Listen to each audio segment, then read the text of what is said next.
पतवा डोले पतैया डोले मोरा मनवा डोले गुरुजी। ई पतवा डोले पतैया डोले मोरा मनवा डोले गुरुजी।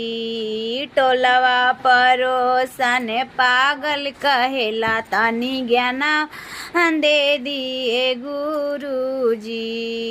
टोला महल्ला पागल कहेला तनी ज्ञानवा दे दिए गुरुजी।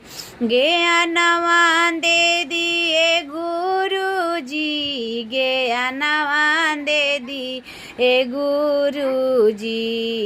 टोलवा पड़ोसियन पागल कहेला तनी ज्ञानवा दे दिए।